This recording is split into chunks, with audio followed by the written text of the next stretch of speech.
Hello everyone, welcome to Bhadra IAS Academy. এটা পুনৰ নতুন ভিডিও লৈ আমি আপোনালোকৰ ওচৰলৈ আগবাঢ়ি আহিছো। সো আজি আমি পঢ়িম ব্ৰিটিছ এনেক্সেশ্যন পলিচি বা ব্ৰিটিছ এক্সপানশ্যন পলিচিৰ বিষয়ে। সো আমাৰ এটা টেন্ডেন্সি থাকে যে আমি মুখস্থ কৰোঁ প্ৰত্যেকটো বস্তু আমি ফাৰ্ষ্ট যেটা বস্তুটো চাবলৈ লওঁ আমাৰ ফাৰ্ষ্ট মাইণ্ডত আহে যে আমি বস্তুখিনি মুখস্থ কৰিব লাগিব, কিন্তু হিষ্ট্ৰী পঢ়োঁতে তেনেকুৱা নহয়, আমি কথাখিনি ভালদৰে বুজি ল'ব লাগিব। এটা সাধুৰ আকাৰত মই যিমান পাৰোঁ গোটেই কথাখিনি বুজাই দিবলৈ চেষ্টা কৰিম। সো ব্ৰিটিছ এক্সপানশ্যন পলিচি বুলি ক'লে বা ব্ৰিটিছ এনেক্সেশ্যন পলিচি বুলি ক'লে আমি বিভিন্ন ধৰণৰ পলিচিছ পঢ়িবলৈ পাওঁ, কিন্তু আজি আমি ডিছকাছ কৰিম মেইনলি তিনিটাৰ ওপৰত। ফাৰ্ষ্টটো হৈছে পলিচি অফ ৰিং ফেন্স বা ৰিং ফেন্স পলিচি, ছেকেণ্ডটো হৈছে ছাবচিডিয়াৰী এলায়েন্স, এণ্ড থাৰ্ডটো হৈছে ডক্ট্ৰাইন অফ লেপছ। এতিয়া মই যিমান পাৰোঁ একদম ইজিলি বস্তুখিনি বুজাই যাবলৈ চেষ্টা কৰিম, একদম বুঢ়িয়াই সাধুৰ দৰে, ঠিক আছে? সো আমি ফাৰ্ষ্টত কি পঢ়িম? পলিচি অফ ৰিং ফেন্স বা ৰিং ফেন্স পলিচি। কোনে আগবঢ়াইছিলে এইটো পলিচি? ৱাৰেন হেষ্টিঙে এই পলিচিটো আগবঢ়াইছিলে, ঠিক আছে? ৱাৰেন হেষ্টিঙে এই পলিচিটো আগবঢ়াইছিলে আৰু তেওঁ কোন আছিলে? গভৰ্ণৰ জেনেৰেল অফ বেংগল আছিলে। তেওঁ কোন আছিলে? গভৰ্ণৰ জেনেৰেল অফ বেংগল আছিলে। এতিয়া আমি ৱৰ্ড টু ৱৰ্ড বস্তুখিনি পঢ়াৰ আগতে আমি এবাৰ মেপখনৰ পৰা কথাবোৰ চাই লওঁ, ঠিক আছে? এইখন হৈছে কিহৰ মেপ? এইখন হৈছে আমাৰ ইণ্ডিয়াৰ মেপ, হয়নে? সো ব্ৰিটিছৰ পলিচিছকেইটা পঢ়াৰ আগতে আমি অলপ পিছলৈ ঘূৰি যাব লাগিব।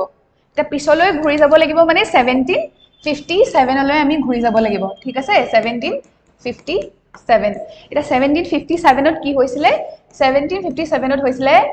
Battle of Plassey. এই বেটেল অফ প্লাচি কাৰ মাজত হৈছিলে? একটো ব্ৰিটিছ, ছেকেণ্ড হৈছে বেংগলৰ যিজন ৰজা আছিলে, এখন মই ৰেড কালাৰ যে মাৰ্ক কৰি দিছোঁ, বেংগলৰ যিজন ৰজা আছিলে তেওঁৰ নাম আছিলে সিৰাজউদ্দৌলা। তো ব্ৰিটিছসকলে বেটেল অফ প্লাচিত সিৰাজউদ্দৌলাক কি কৰিলে? হৰুৱালে, ঠিক আছে? সিৰাজউদ্দৌলা বেটেলখনত হাৰি গ'ল আৰু ব্ৰিটিছসকলে ইয়াত নতুন এজন ৰজা পাতিলে, ঠিক আছে নে? ইয়াৰ যিজন অৰিজিনেল ৰজা আছিলে সিৰাজউদ্দৌলাক হৰুৱালে আৰু এই ঠাইখিনিত এজন ৰজা পাতিলে। ৰজাজনৰ নাম কি আছিলে? মীৰ জাফৰ, ঠিক আছে? এইখিনিলৈকে। এতিয়া মীৰ জাফৰক যে ৰজা পাতিলে, ইয়াৰ লগে লগে কি হ'ল? ইয়াৰ লগে লগে 1764ত আৰু এখন যুদ্ধ হ'ল। সেই যুদ্ধখনৰ নাম কি? বেটেল অফ বাক্সাৰ, ঠিক আছে? ইয়াত যে মীৰ জাফৰক যে ৰজা পাতিছিলে, মীৰ জাফৰক তেওঁলোকে কি কৰিলে? যদিও ৰজা পাতিলে, মীৰ জাফৰে তেওঁলোকৰ কথামতে চলিছিলে, ব্ৰিটিছসকলৰ কথামতে চলিছিলে। চ' তেওঁলোকক মীৰ জাফৰক কি কোৱা হৈছিলে? পপেট ৰুলাৰ বুলি কোৱা হৈছিলে। মীৰ জাফৰে যিহেতু ব্ৰিটিছৰ কথামতে কামবোৰ কৰিছিলে, তেওঁ কি কোৱা হৈছিলে? পপেট ৰুলাৰ বুলি কোৱা হৈছিলে। মানে ব্ৰিটিছে যেনেদৰে কথা কয় তেওঁ তেনেধৰণেই কাম কৰে। তাৰপিছত আমি আহি গ'লোঁ 1764ত কি হ'ল? বাক্সাৰ হ'ল। মীৰ জাফৰক ৰজা পতাৰ পিছত ইনডাইৰেক্টলি ব্ৰিটিছসকলে বেংগলত শাসন কৰিবলৈ সুবিধা পালে, হয়নে? কাৰণ মীৰ জাফৰ ৰজা আছিলে, কিন্তু কামবোৰ তেওঁলোকে মীৰ জাফৰৰ পৰা কৰাইছিলে। তো এই বেংগলখন অধিকাৰ কৰাৰ পাছত তেওঁ কি কৰিলে? বেটেল অফ বাক্সাৰত তেওঁলোকে মানে ব্ৰিটিছসকলে এই আৱাধৰ যিজন ৰজা আছিলে, আৱাধৰ ৰজাজনৰ নাম কি আছিলে? সুজাউদ্দৌলা। আৰু বেংগলৰ ৰজাজন কোন আছিলে? বেংগলৰ ৰজাজন আছিলে সিৰাজউদ্দৌলা, যাক হৰুৱাইছিলে বেটেল অফ প্লাচিত। এতিয়া এই যিজন ৰজা আছিলে সুজাউদ্দৌলা নামেৰে, এই জেগাখিনি কি আছিলে? আৱাধ, ঠিক আছে? সুজাউদ্দৌলা যেতিয়া বেটেল অফ বাক্সাৰত হাৰি গ'ল, তেতিয়া ব্ৰিটিছসকলে তেওঁৰ ওচৰলৈ গ'ল, তেওঁৰ ওচৰত গৈ পেলাই এখন সন্ধি বা চুক্তি স্বাক্ষৰিত কৰিলে, ঠিক আছে? এখন ট্ৰিটি স্বাক্ষৰিত কৰিলে। সেই ট্ৰিটিখনৰ নাম কি হৈছে? ট্ৰিটিখনৰ নাম হৈছে ট্ৰিটি অফ এলাহাবাদ, ঠিক আছে? এতিয়া এলাহাবাদ ট্ৰিটি স্বাক্ষৰিত কৰিলে আৰু ব্ৰিটিছসকলে সুজাউদ্দৌলাক ক'লে যে যিহেতু বেটেলত আপুনি হাৰিছে, কিন্তু এই পাৰ্টিকুলাৰ ঠাইখিনিত যিখিনি মই কি বুলি কৈছোঁ? আৱাধ বুলি কৈছোঁ, সেই আৱাধৰ সিংহাসনত আপুনিয়ে বহিব। সুজাউদ্দৌলাক ক'লে যে আপুনি সিংহাসনত বহিব, কিন্তু আপোনাৰ যি আৰ্মি আছে বা আৱাধত যিখিনি আৰ্মিৰ প্ৰয়োজন হ'ব, সেই আৰ্মিখিনি কোনে দিব? সেই আৰ্মিখিনি ব্ৰিটিছে প্ৰভাইড কৰিব, ঠিক আছে? এইখিনি ব্ৰিটিছৰ মানুহ হ'ব আৰু সেই আৰ্মিখিনিৰ যি খৰচ হ'ব বা তেওঁলোকক চলাওঁতে যিখিনি পইচা খৰচ হ'ব, সেই পইচাখিনি কোনে দিব? সেই পইচাখিনি সুজাউদ্দৌলাক দিব ক'লে মানে আৱাধৰ ৰজাজনক দিবলৈ ক'লে এইখিনিলৈকে ঠিক আছে তো আমি অকণমান ৰিভিজন এটা দি লওঁ বেটেল অফ প্লাচি হ'ল বেটেল অফ প্লাচিত কি হ'ল বেংগলৰ যিজন ৰজা আছিলে ৰজাজন কোন আছিলে সিৰাজউদ্দৌলা ব্ৰিটিছসকলে বেটেল অফ প্লাচিত হৰুৱালে ঠিক আছে এতিয়া এই যে বেটেল অফ প্লাচিত সিৰাজউদ্দৌলাক হৰুৱালে ইয়াত এজন ৰজা পাতিলে ৰজাজনৰ নাম কি আছিলে ৰজাজনৰ নাম আছিলে মীৰ জাফৰ এটা মীৰ জাফৰ কি আছিলে পপেট ৰুলাৰ আছিলে ব্ৰিটিছৰ কথা মতে চলিছিলে তাৰ পাছত 1764ত বেটেল অফ বক্সাৰ হ'ল বেটেল অফ বক্সাৰ হোৱাৰ লগে লগে এই ঠাইখিনিত যিজন ৰজা আছিলে এই ঠাইখিনি কি আছিলে আৱাধ আছিলে ইয়াৰ ৰজাজন কোন আছিলে সুজাউদ্দৌলা এটা সুজাউদ্দৌলাক তেওঁলোকে কি কৰিলে বেটেল অফ বক্সাৰত হৰুৱালে এটা বেটেল অফ বক্সাৰত হৰুৱাৰ পাছত তেওঁৰ লগত এখন ট্ৰিটি সাইন কৰিলে ব্ৰিটিছসকলে সেই ট্ৰিটিখনৰ নাম কি আছিলে ট্ৰিটি অফ এলাহাবাদ এটা ট্ৰিটি অফ এলাহাবাদ সাইন কৰি তেওঁলোকে কি চুক্তি তাত ৰাখি থৈছিলে যে ৰজা আপুনিয়ে হ'ব মানে সুজাউদ্দৌলাক ক'লে যে ৰজা আপুনি হ'ব সিংহাসনত আপুনিয়ে বহিব কিন্তু আপোনাৰ যি আৰ্মি সেই আৰ্মি কোনে প্ৰভাইড কৰিম বুলি ক'লে ব্ৰিটিছসকলে প্ৰভাইড কৰিম বুলি ক'লে আৰু আৰ্মিৰ যিখিনি খৰচ হ'ব সেই খৰচখিনি কোনে দিব লাগিব সুজাউদ্দৌলাই দিব লাগিব এতিয়া আহিলে আসল কথাটো তেওঁ ব্ৰিটিছসকলে এই কামটো কিয় কৰিলে ৰজা বহুৱালে সুজাউদ্দৌলাকে কিন্তু আৰ্মিখিনি ব্ৰিটিছে প্ৰভাইড কৰিব বুলি ক'লে ঠিক আছে নে এতিয়া আমি এইখিনিতে অলপ ব্ৰেক ল'ম আমি এটা এক্সাম্পলৰ সহায়ত বস্তুখিনি পঢ়িবলৈ চেষ্টা কৰিম সাপোজ মই এটা ক্লাছৰুমত উপস্থিত আছো যদি এই সময়ত দুটা ষ্টুডেণ্টৰ মাজত কাজিয়া লাগে ঠিক আছে মই এটা টেকেল কৰিব লাগিব তো দুটা ষ্টুডেণ্টৰ মাজত যেতিয়া কাজিয়া লাগি আছে তেতিয়া মই মাজত নি পেলাই এখন বেঞ্চ ৰাখি দিম দুটা ষ্টুডেণ্টৰ মাজত যেতিয়া কাজিয়া লাগি আছে মই এখন বেঞ্চ নি তেওঁলোকৰ মাজত ৰাখি দিম যাতে তেওঁলোকে ডাইৰেক্টলি কাজিয়া কৰিব নোৱাৰে এতিয়া সেই বেঞ্চখন যে সেই বেঞ্চখনে কিহৰ কাম কৰিলে এটা বাফাৰ জোনৰ নিচিনা কাম কৰিলে এটা বাফাৰ জোন কি হয় এখন ৱালৰ নিচিনা কাম কৰিলে যাতে পাৰ্টিকুলাৰ ষ্টুডেণ্ট দুজনে ডাইৰেক্টলি কাজিয়া লগাত সেই বেঞ্চখনে কি কৰিলে ব্যাঘাত জন্মালে এটা বাউণ্ডাৰী নিচিনা এটা সৃষ্টি কৰিলে যাৰ ফলত তেওঁলোকে ডাইৰেক্টলি কাজিয়া কৰিব নোৱাৰা হ'ল ঠিক আছে এতিয়া ব্ৰিটিছ মেপলৈ আহিছো আকৌ এটা ব্ৰিটিছসকলে যে এই লাহে লাহে এই জেগাসমূহ অধিকাৰ কৰিছিলে সেই সময়ত ব্ৰিটিছসকলে কি দেখা পাইছিলে এইখন হৈছে মাৰাঠা এম্পায়াৰ ঠিক আছে এই যেটো পাৰ্ট হৈছে মই যেটো ৰেড কালাৰ কৰি দিছো এই পাৰ্টটো হৈছে কি এই পাৰ্টটো হৈছে মাৰাঠা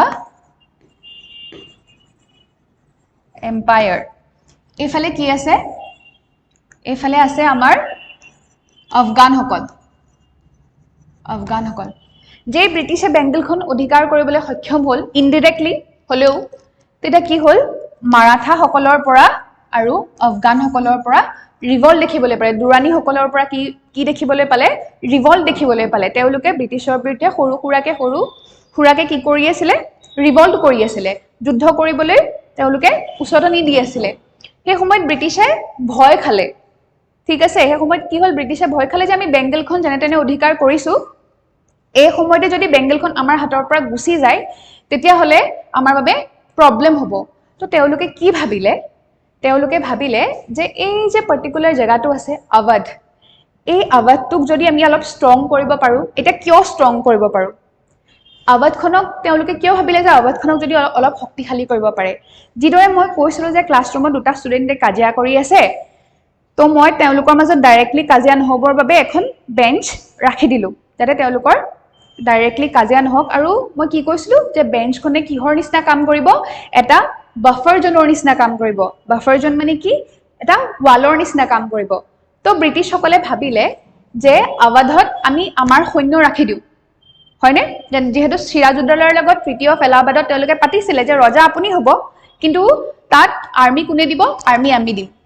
তো তেওঁলোকে ভাবিলে যে আৰ্মি তেওঁলোকে দিব আৰু আৱাধখন অলপ যদি ষ্ট্ৰং হৈ যায় আৱাধখনে কিহৰ নিচিনা কাম কৰিব আৱাধখনে এটা বাফাৰ জোনৰ নিচিনা কাম কৰিব মানে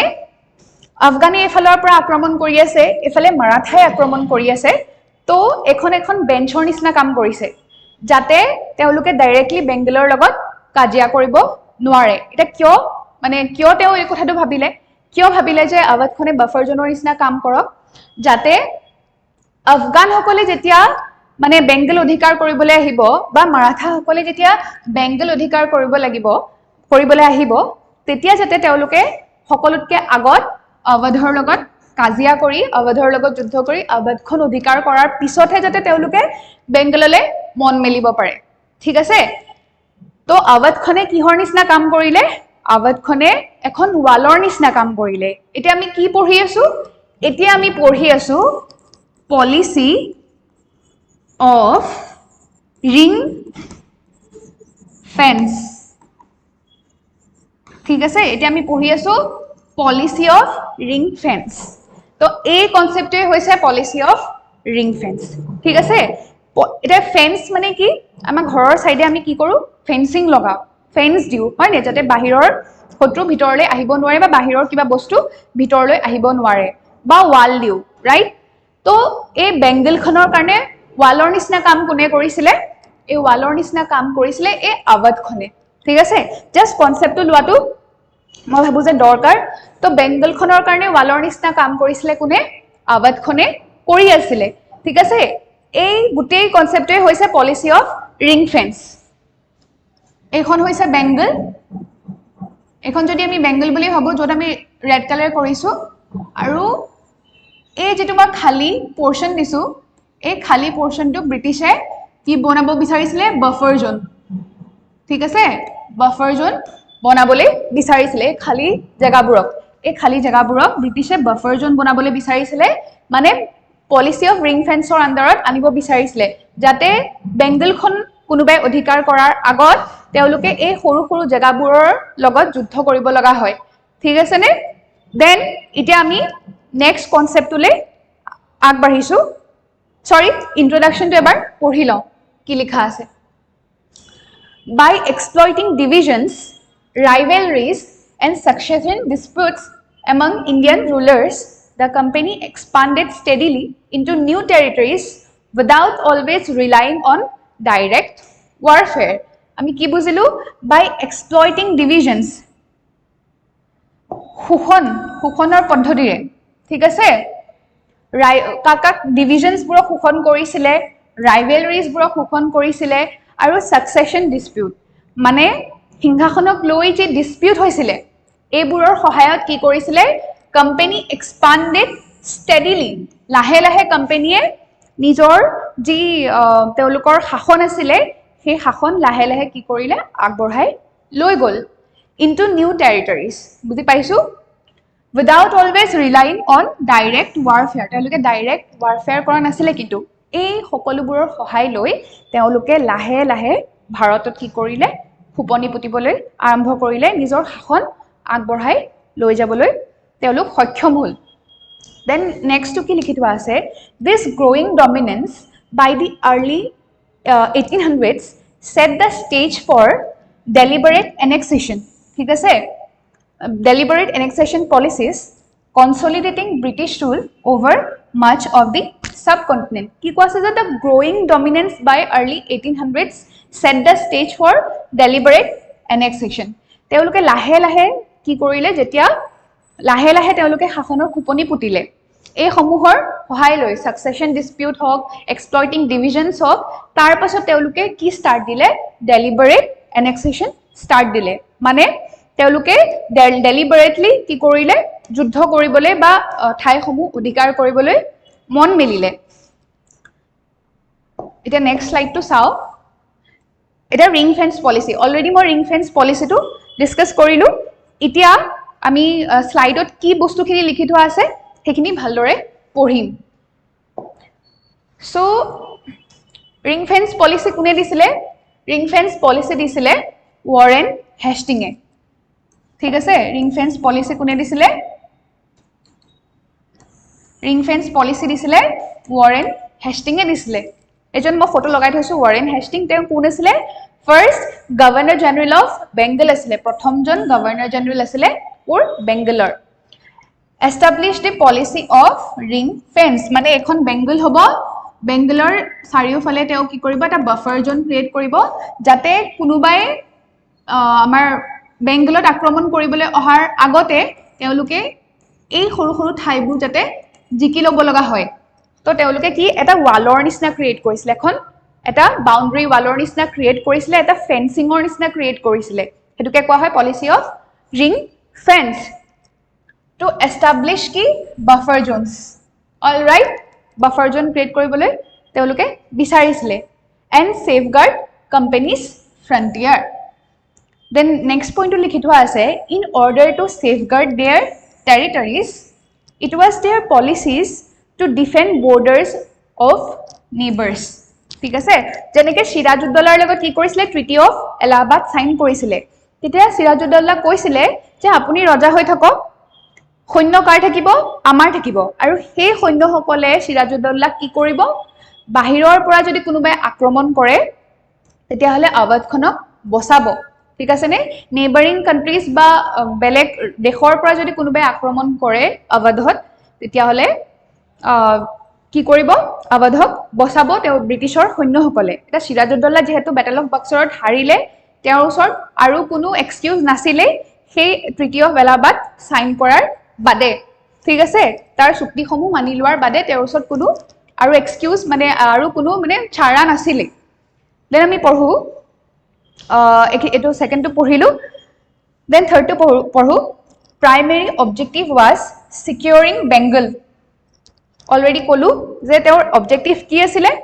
অবজেক্টিভ আছিল সিকিউৰিং বেংগল যাতে বেংগলখনক বচাব পাৰে with Awhad organise as a কি বাফাৰ ঠিক আছে আৱাদখনক কি কৰিব এটা বাফাৰ হিচাপে ক্ৰিয়েট কৰিব was required to bear cost of its defense so আৱাদে কি কৰিব ব্ৰিটিছৰ যিসকল সৈন্য আছে তাৰ কষ্টটো বিয়াৰ কৰিব মানে সিৰাজউদ্দৌলাই পইচা দিব লাগিব আৰ্মি সকলক মানে খৰচ বহন কৰিব লাগিব দেন কি ফিচাৰ্স ইয়াৰ বৈশিষ্ট্যসমূহ কি হয় পলিচি অফ ৰিং ফেন্সৰ বৈশিষ্ট্যসমূহ কি হয় তো কি লিখা আছে যে financial burden placed on allied rulers allied আমি যেহেতু বস্তুখিনি ডিসকাস কৰিলো এটা পঢ়িলে আমি বুজি যাম যে কি ক'লে যে এলাইড ৰুলাৰৰ ওপৰত কি আহি গ'ল ফাইনেন্সিয়াল বাৰ্ডেন আহি গ'ল তেওঁ আৰ্মি সকলক কি কৰিব লগা হৈছিল পইচা দিব লগা হৈছিল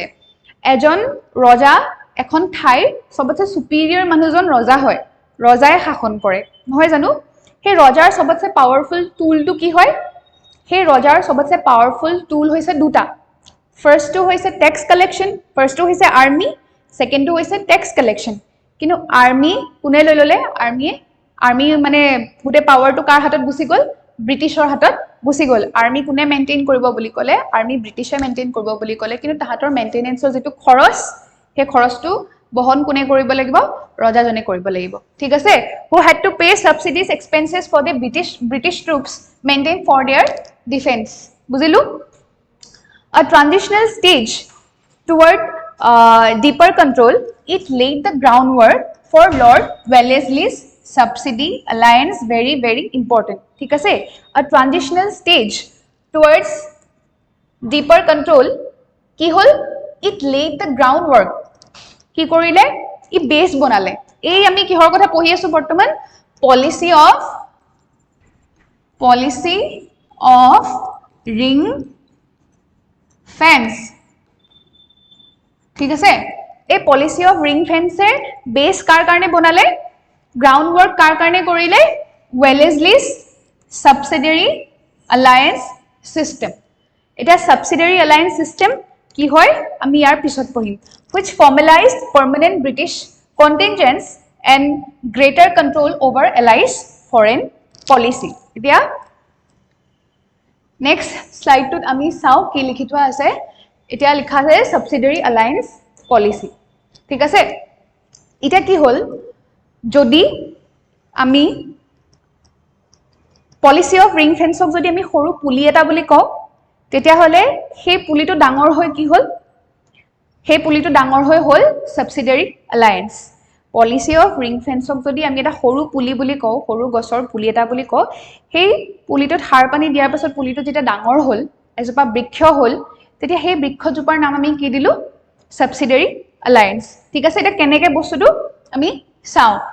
ইন্ট্ৰোডিউস কোনে কৰিছিলে ইন্ট্ৰোডিউস কৰিছিলে লৰ্ড ওয়েলেসলিয়ে কৰিছিলে ঠিক আছে ফটো দি দিছো মনত ৰখাই ল'ব পাৰি যে এনেকুৱা আছিলে মানুহজন দেখিবলৈ তো লৰ্ড ৱেলেছলিয়ে কি কৰিছিলে সাবসিডিয়াৰী এলায়েন্সৰ তেওঁ যিটো কনসেপ্টটো হেতু আগবঢ়াইছিলে এটা কি হ'ল মই কি ডিফাৰেন্সটো কৈ দিম যে সাবসিডিয়াৰী এলায়েন্স আৰু ৰিং ফেন্স পলিচি দুটা প্ৰায় একে টাইপৰ কিন্তু তাৰ ৰিং ফেন্সৰ এক্সটেন্ডেড ভাৰ্জনটো হৈছে সাবসিডিয়াৰী এলায়েন্স কেনেকে ৰিং ফেন্সত কি হৈছিলে ৰিং ফেন্সত ব্ৰিটিছসকলে বেংগলৰ চাৰিও সীমাৰ এটা বাফাৰ জোন ক্ৰিয়েট কৰাৰ কথা ভাবিছিলে হয়নে আৰু যিসমূহ ষ্টেট আছিলে সেই ষ্টেটসমূহত তেওঁলোকে আৰ্মি মেইনটেইন কৰাৰ কথা ৰজাজনৰ লগত পাতি লৈছিলে যে আৰ্মি আমি মেইনটেইন কৰিম আপোনালোকে খৰচ বহন কৰিব হেতুৱে আছিলে পলিচি অফ ৰিং ফেন্স বুজিলো এতিয়া আহিলে সাবসিডিয়াৰী এলায়েন্সত কি হ'ল যেটা লৰ্ড ৱেলেছলি শাসনলৈ আহিলে ভাৰতত যিসমূহ সৰু প্ৰিন্সিলি ষ্টেট আছিলে সৰু ঠাইসমূহ যিসমূহ ৰজাই শাসন কৰিছিলে যে সেই ৰজাজন দুৰ্বল হৈ যোৱা দেখিছিলে বা সেই ৰজাজন মানে শাসন কৰিব নোৱাৰা অৱস্থা আহি পৰিছিলে তেওঁৰ অৰ্থনৈতিক সংকটত যদি ভুগিছিলে তেতিয়া ৱেলেছলিয়ে কি কৰিছিলে ৱেলেছলিয়ে এটা কন্ট্ৰাক্ট লৈ পেলাই তেওঁৰ ওচৰলৈ গৈছিলে সেই পাৰ্টিকুলাৰ কন্ট্ৰাক্টটোৰ নাম হৈছে সাবসিডিয়াৰী এলায়েন্স এটা নামতে আছে সাবসিডিয়াৰী মানে কি ডিপেন্ডেন্ট কাৰোবাৰ ওপৰত ডিপেন্ডেন্ট হৈ থকা সো সাবসিডিয়াৰী এলায়েন্সৰ থ্ৰু দি কি হ'ল ব্ৰিটিছসকলে সেই পাৰ্টিকুলাৰ ৰজাজনক ক'লে যে ৰজা আপুনিয়ে হৈ থাকক আগেন ৰজা আপুনিয়ে হৈ থাকক আপোনাৰ যি আৰ্মি আছে সেই আৰ্মি কোনে মেইনটেইন কৰিব সেই আৰ্মি কাৰ হ'ব সেই আৰ্মি ব্ৰিটিছৰ হ'ব আৰু সেই আৰ্মি মেইনটেইন কৰাৰ খৰচ কোনে দিব ৰজাজনে দিব একদম ৰিং ফেন্স পলিচিৰ নিচিনা সেম কিন্তু মই কৈছো ৰিং ফেন্স পলিচিৰ এক্সটেন্ডেড ভাৰ্জন হয় মানে ৰিং ফেন্স পলিচিতকে বেছি হয় তাৰ পাছত সেকেন্ডটো আহিলে যে সেই ষ্টেটখনত যে তেওঁলোকে ব্ৰিটিছসকলে যে আৰ্মি ৰাখিব সেই আৰ্মিয়ে কি কৰিব পাৰ্টিকুলাৰ ষ্টেটখনক যদি বাহিৰা কোনোবাই আক্ৰমণ কৰে বাহিৰা শত্ৰুৱে আক্ৰমণ কৰে ব্ৰিটিছে তেওঁলোকক সাপোৰ্ট কৰিব মানে ৰজাজনক সাপোৰ্ট কৰিব কাৰণ আৰ্মি তেওঁলোকে ৰাখিছে তিমানলৈকে ঠিক আছে তাৰ পিছত ক'লে যদি সেই ষ্টেটখনে বেলেগ কোনোবা প্ৰিন্সিলি ষ্টেটৰ লগত যদি কিবা সন্ধি স্বাক্ষৰিত কৰিব বিচাৰে বা কিবা চুক্তি স্বাক্ষৰিত কৰিব বিচাৰে তেতিয়া কিন্তু ৰজাজনে কৰিব নোৱাৰিব আনলেছ এণ্ড আনটিল তেওঁ যদি গভৰ্ণৰ জেনেৰেলৰ পৰা পাৰমিশন নলয় মানে সেই ৰজাজনৰ যি সভাৰেনিটি আছিলে যি তেওঁ সাৰ্বভৌমত্ব আছিলে যি তেওঁ সুপ্ৰিম পাৱাৰ আছিলে সেই সুপ্ৰিম পাৱাৰ তেতিয়াই খতম হৈ গ'ল কাৰণ তেওঁ যদি এটা ডিসিশন ল'বলৈ হয় যদি এক্সটাৰ্নেল এলায়েন্স কৰিবলৈ হয় যদি তেওঁ এখন বেলেগ ষ্টেটৰ লগত যদি কিবা চুক্তি স্বাক্ষৰিত কৰিবলৈ হয় ৰজাজনে নিজে ডিসিশন ল'ব নোৱাৰা কৰি দিছিলে তেওঁলোকে ৰজাজনে কাৰ পাৰমিশন ল'ব লাগিব ৰজাজনে গভৰ্ণৰ জেনেৰেলৰ পাৰমিশন ল'ব লাগিব বুলি সাবসিডিয়াৰী এলায়েন্সত মানে সেই চুক্তিখনত লিখি থোৱা আছিল ঠিক আছে দেন কি হৈছিলে যেটা টিপু সুলতান মাইসৰৰ শাসনত আছিলে টিপু সুলতানে কি কৰিছিলে তেওঁৰ যিসকল আৰ্মি আছিলে সেই আৰ্মিবোৰক ট্ৰেনিং দিয়াবলৈ ফ্ৰেঞ্চৰ মানুহ মতুৱাই আনিছিলে ঠিক আছে টিপু সুলতানে কি কৰিছিলে যেতিয়া তেওঁলোকৰ আৰ্মি ট্ৰেনিং দিয়াবলৈ ফ্ৰেঞ্চৰ মানুহ তেওঁ মতুৱাই আনিছিলে আৰু ফ্ৰেঞ্চৰ মানুহৰ হতুৱাই তেওঁ নিজৰ আৰ্মি ট্ৰেনিং দিয়াইছিলে এই কথাটো ব্ৰিটিছে দেখি আছিলে তো ব্ৰিটিছে যেহেতু টিপু সুলতানটো 1799ত ব্ৰিটিছে মাৰি পেলাই এতিয়া তাৰ পাছত যেতিয়া সাবসিডিয়াৰী এলায়েন্স পলিচি আহে তেতিয়া সাবসিডিয়াৰী এলায়েন্সত কোৱা হ'ল যে যদি মানে যিসকল প্ৰিন্সিলি ষ্টেট আছিলে যিসমূহ প্ৰিন্সিলি ষ্টেট আছিলে বা যিসকল ৰজা আছিলে তেওঁলোকক কোৱা হ'ল যে আপোনালোকে ব্ৰিটিছৰ বাদ দি বেলেগ কোনো ইউৰোপিয়ান পাৱাৰছক নিজৰ ষ্টেটত এমপ্লয়মেন্ট দিব নোৱাৰে ঠিক আছে নে এটো কিয় ক'লে কাৰণ টিপু সুলতানে তেনেধৰণে মাতি অনাৰ এক্সাম্পল আছে ফ্ৰেঞ্চসকলক আৰু ব্ৰিটিছসকলে ফ্ৰেঞ্চসকলক দেখিব নোৱাৰিছিলে সেইবাবে ব্ৰিটিছসকলে ফ্ৰেঞ্চসকলক কাৰ্নেটিক ৱাৰ্ছত হৰুৱাই দিলে এখিনি যোনে পঢ়িছে কিন্তু তেওঁলোকে জানিবই যোনে নাই পঢ়া তেতিয়া মই কাৰ্নেটিক ৱাৰৰো সিৰিজ এটা লৈ আহিব চেষ্টা কৰিম বা এটা ভিডিও বনাই দিবলৈ চেষ্টা কৰিম সো কি কৰিলে ফ্ৰেঞ্চসকলক অলৰেডি হৰুৱাই দিছিলে আৰু তেওঁলোকে ভাবিছিলে যে আৰু তেনেধৰণৰ কোনো মানে ইউৰোপিয়ান পাৱাৰছে যাতে ভাৰতত আহি তেওঁলোকৰ শক্তি জমাব নোৱাৰে তেতিয়া তাৰ বাবে কি কৰিছিলে সাবসিডিয়াৰী এলায়েন্সৰ থ্ৰু দি তেওঁলোকে ৰজাসকলৰ লগত চুক্তি কৰিছিলে যে কোনো ইউৰোপিয়ান পাৱাৰছক যাতে প্ৰিন্সিলি ষ্টেটৰ ৰজাসকলে নিজৰ ৰাজ্যখনত এমপ্লয়মেণ্ট দিয়াব নোৱাৰে ইমানখিনিলৈকে ঠিক আছে এই কামটো কিয় কৰিছিলে তেওঁলোকে মেইনলি ইন্টেনশনৰ কথা আমি পাতিম পলিসি অফ ৰিং ফেন্স আৰু এইফালে আহিলে সাবসিডাৰী এলায়েন্স সো অলমোস্ট বস্তুখিনি একেই হয় কিন্তু এক্সটেন্ডেড ভাৰ্জনটো কি হয় এক্সটেন্ডেড ভাৰ্জনটোক আমি সাবসিডাৰী এলায়েন্স বুলি কওঁ পলিসি অফ ৰিং ফেন্সৰ এতিয়া কথাটো হ'ল যে তাহাত এই দুটা পলিসিৰ মাজত মেজৰ ডিফাৰেন্সটো কি আছিল ঠিক আছে বস্তুখিনি যেহেতু একে মেজৰ ডিফাৰেন্সটো আছিল যে পলিসি অফ ৰিং ফেন্স কি আছিল পলিসি অফ ৰিং ফেন্সে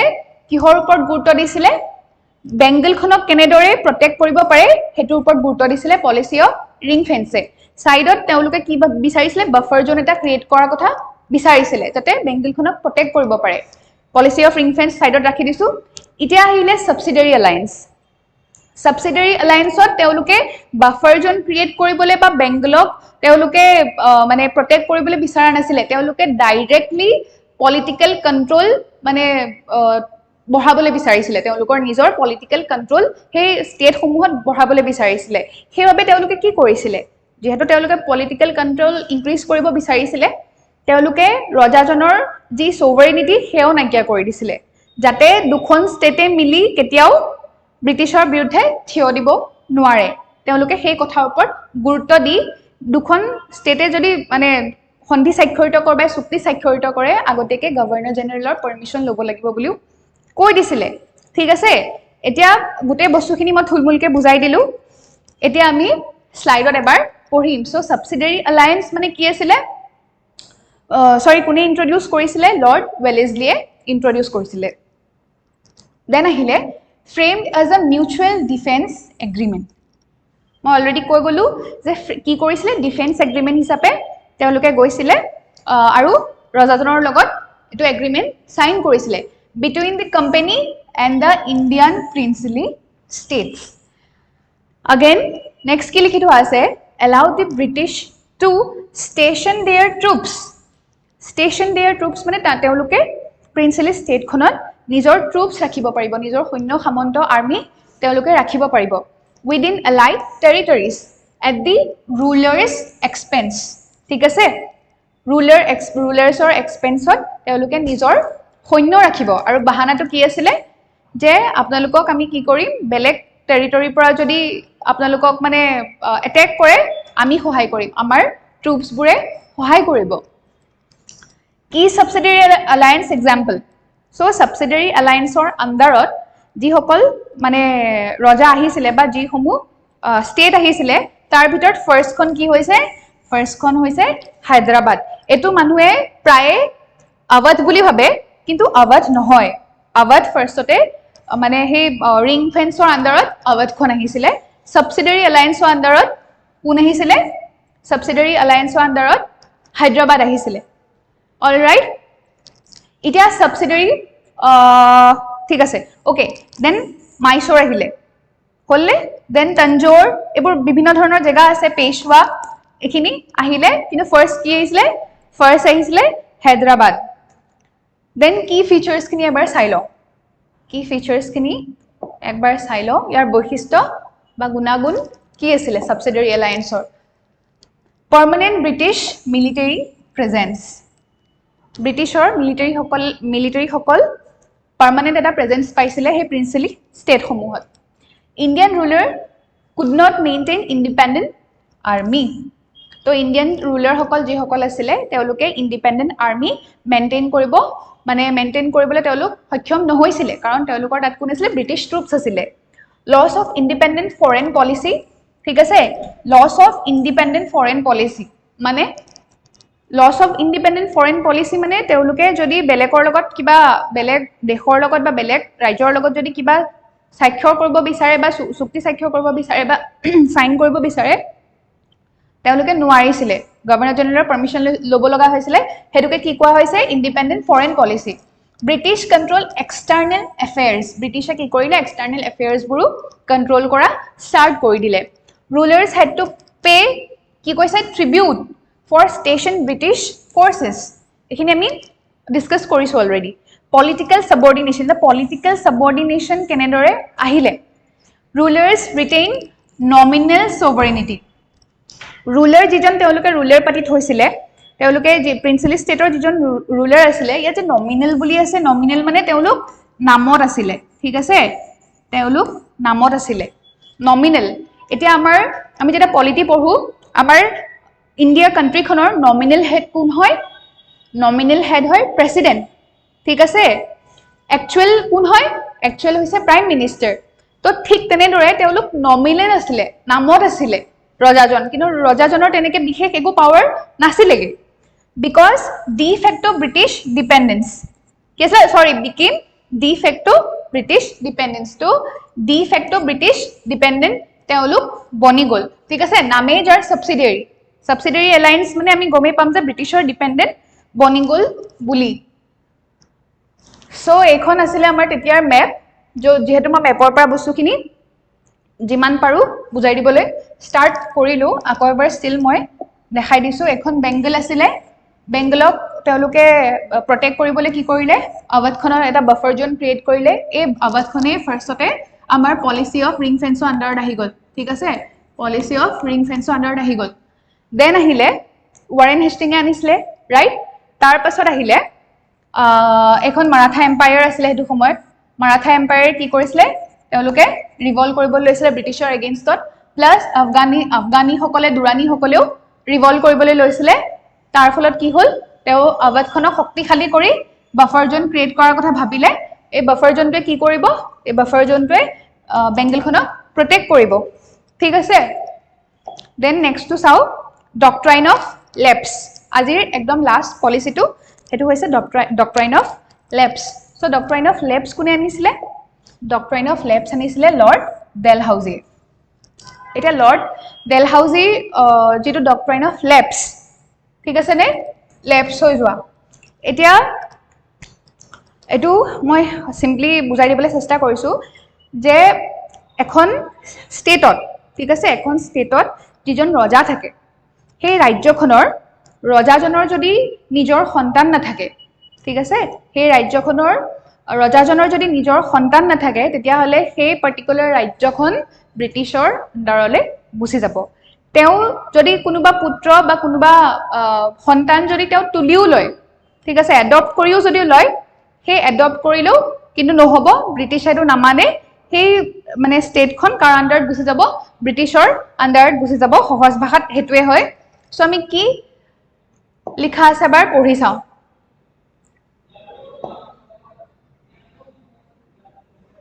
ঠিক আছে ইন্ট্ৰোডিউসড বাই কোন লৰ্ড ডেলহাউজি ডেফিনিশন কি হয় if an Indian ruler died ঠিক আছে কোনোবা ইন্ডিয়ান ৰুলাৰ জন যদি ঢুকাই গল উইদাউট আ ন্যাচাৰাল মেল হায়াৰ যদি কোনোবা ৰজা এজন যদি তেওঁৰ নিজৰ সন্তান নোহোৱাকে যদি ঢুকাই গুছি গল তেওঁ যদি কোনো সিংহাসনত বহিবলৈ উত্তৰাধিকাৰী নিজৰ তেজৰ যদি উত্তৰাধিকাৰী নাই দেয়াৰ কিংডম কি হ'ব লেপছ মানে কিংডমখন গুছি যাব ব্ৰিটিছৰ হাতলৈ টু দা ব্ৰিটিছ ঠিক আছে এনেক্সেশন উইদাউট ৱাৰ মানে কি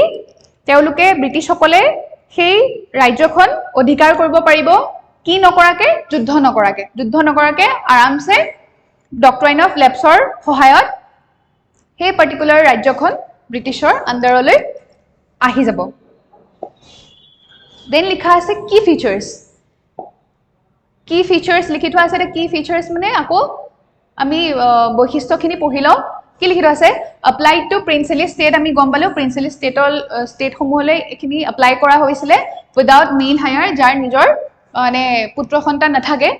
ৰুলাৰ্স এডপ্টেড হায়াৰ্স তেওঁলোকে এডপ্ট কৰিছিলে মেল হায়াৰ্স তেওঁলোকে এডপ্ট কৰিছিলে তেওঁলোকে পুত্ৰ সন্তান তুলি লৈছিলে বাট ব্ৰিটিছ অফেন ৰিজেক্টেড এডপশন ব্ৰিটিছে কি কৰিছিলে ৰিজেক্ট কৰিছিলে ঠিক আছে এক্সাম্পল কি ডক্ট্ৰাইন অফ লেপছৰ আন্ডাৰত যিখন ফাৰ্ষ্ট ষ্টেট আহিছিলে ফাৰ্ষ্ট ষ্টেট যিখন ডক্ট্ৰাইন অফ লেপছৰ সহায়ত এনেক্স কৰা হৈছিলে সেইখন কি আছিলে সতাৰা দেন ঝাঁসি আহিলে নাগপুৰ আহিলে ইয়াৰ পাছত আৰু আছে উদয়পুৰ সম্বলপুৰ বাঘাট এখিনি আছিলে ন তো কিন্তু মেইন কোনখন আছিলে ফাৰ্ষ্টতে কোন আহিছিলে আমি মনত ৰাখিব লাগিব সতাৰা আহিছিলে ঠিক আছে সো কনক্লুজনটো পঢ়ি লও কি লিখি থোৱা আছে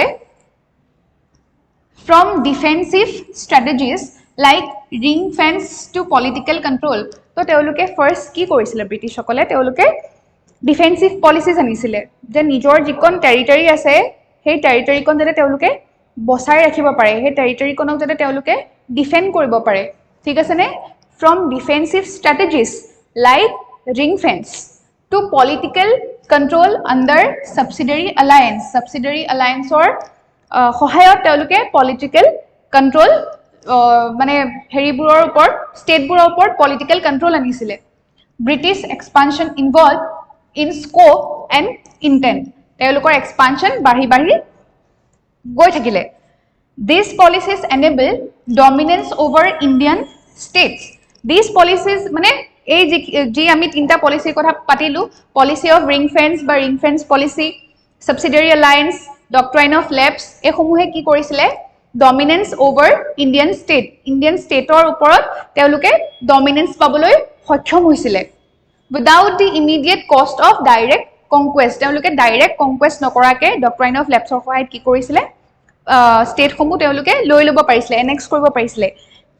দে চিষ্টেমেটিকেলি ইৰোডেড সোভাৰেনিটি এটা ইৰোডেড সোভাৰেনিটি মানে কি ৰজাৰ যি সাৰ্বভৌমত্ব আছিলে ৰজাজনৰ যি সুপ্ৰিম পাৱাৰ আছিলে হেতু ইৰোড হৈ গৈছিলে ক্ষয় হৈ গৈছিলে নাইকিয়া হৈ গৈছিলে ঠিক আছে এণ্ড উইকেন কি কৰিছিলে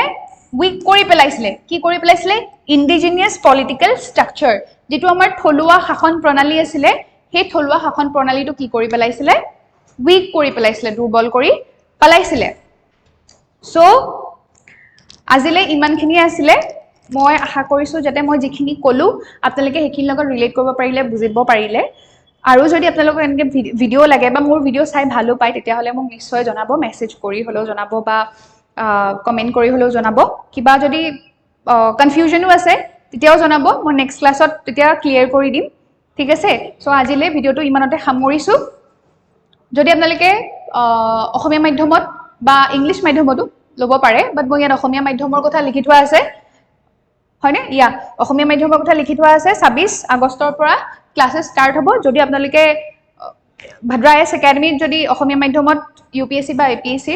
প্ৰশিক্ষণ ল'ব বিচাৰিছে তেতিয়া হলে এই পাৰ্টিকুলাৰ নম্বৰটোত কন্টাক্ট কৰিব পাৰে 8638391721 আজিলে ভিডিওটো ইমানতে সামৰিছো আকৌ নতুন এটা ভিডিঅ' লগ পাম ধন্যবাদ